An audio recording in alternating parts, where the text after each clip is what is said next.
Yo, what's up? Magandang gabi po sa inyong lahat mga kababayan, mga kabosing. Depende po sa time zone nyo yan. Kumusta ho kayo mga kabosing, mga kababayan? And hopefully okay lang kayo. Well, nagkita na nga si President Bongbong Marcos and President Joe Biden para sa bilateral meeting na gaganapin sa New York. Hihintayin natin yan mga kabosing, mga kababayan. Samantala mga kabosing, mga kababayan, kung bago lang kayo dito sa aking channel na kbossing TV, huwag nyo hong kalimutan pindutin ang subscribe button, like, pindutin nyo na rin yung notification bell para updated kayo sa mga susunod na video na aking i-upload mga kabosing, mga kababayan. Samantala mga kabosing, mga kababayan, panoorin natin ang talumpati ni President Bongbong Marcos sa Philippine Economic Briefing sa Amerika. So panoorin natin mga kabosing, mga kababayan. Well, thank you, Mr. Quigley. I only have one job, and that is to introduce. And it is my great honor to introduce to you the President of the Republic of the Philippines, His Excellency, President Ferdinand Romualdez Marcos, Jr.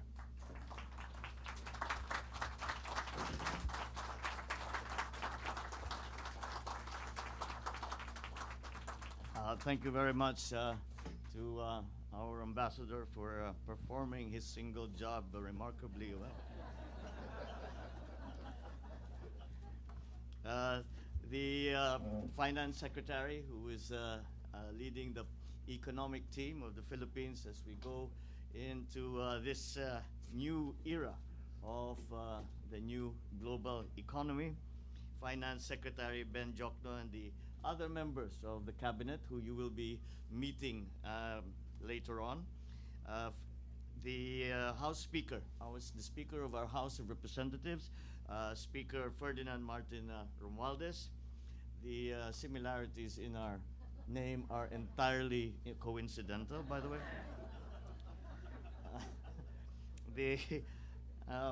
Thank you very much for the welcoming remarks of the Bank of America Executive Vice Chairman of International Corporate and Investment, Mr. James Quigley.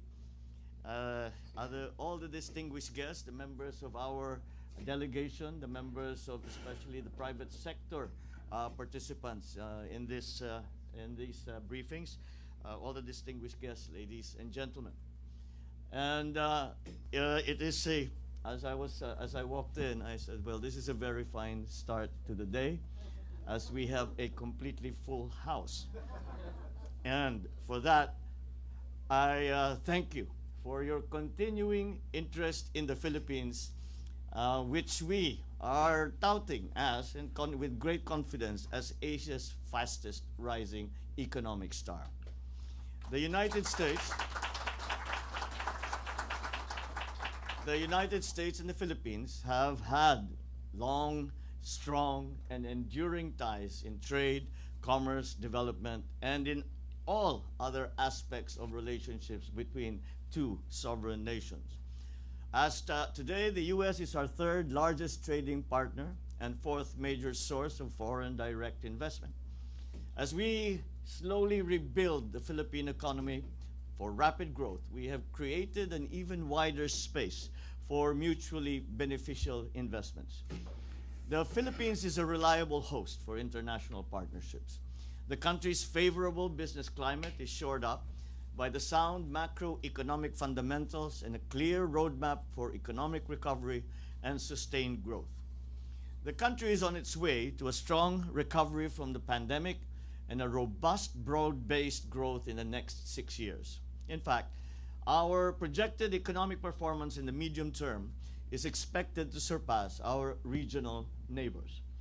To secure the Philippines' bright economic future, my government will swing the doors even wider for high-value investments from both the domestic and international business communities, with a sharp focus on broad-based job creation, the expansion of digital infrastructure, research, and development.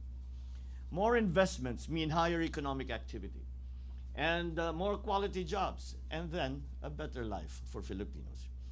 We have formulated a comprehensive 8-point socio-economic agenda that aims to dramatically cut poverty incidence and elevate the country to upper middle income status.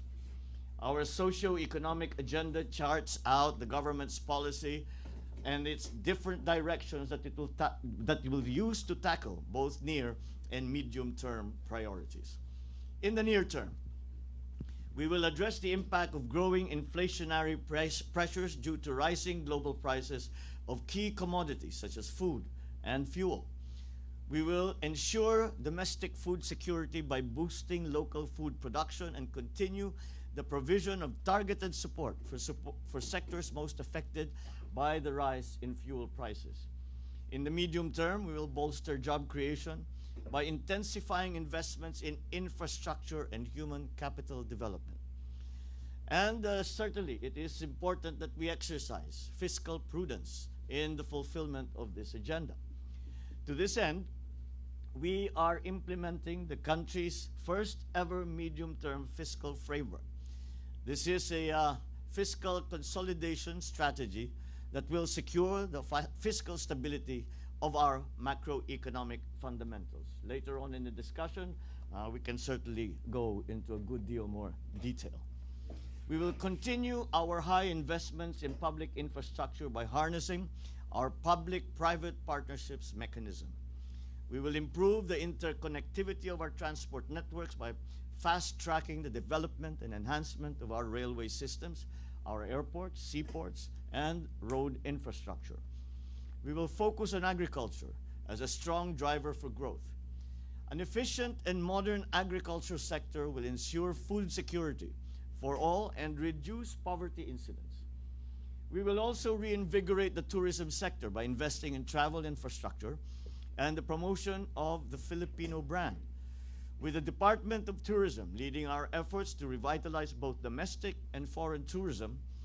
We will ensure the safe reopening of tourist destinations and develop the Philippines' yet-to-be-discovered attractions.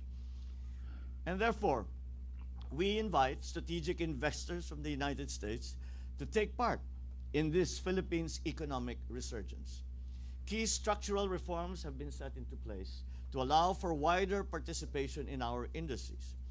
With the Corporate Recovery and Tax Incentives for Enterprises Act, or what we refer to as CREATE, and the economic liberalization measures, we have expanded the space for foreign investments in previously protected sectors, especially those that employ advanced technologies and research and development activities.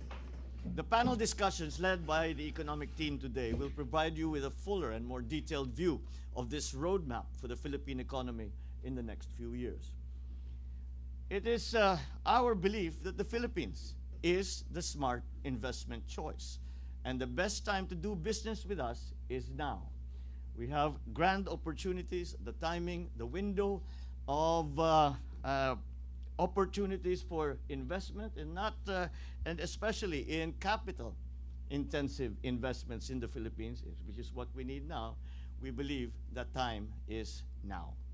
Thank you very much for your continuing interest, and thank you very much for joining us at this briefing. And I'm sure that it will be useful for both the side, from the Philippine side, both in the government side and in the private sector side, and for our potential U.S. investors.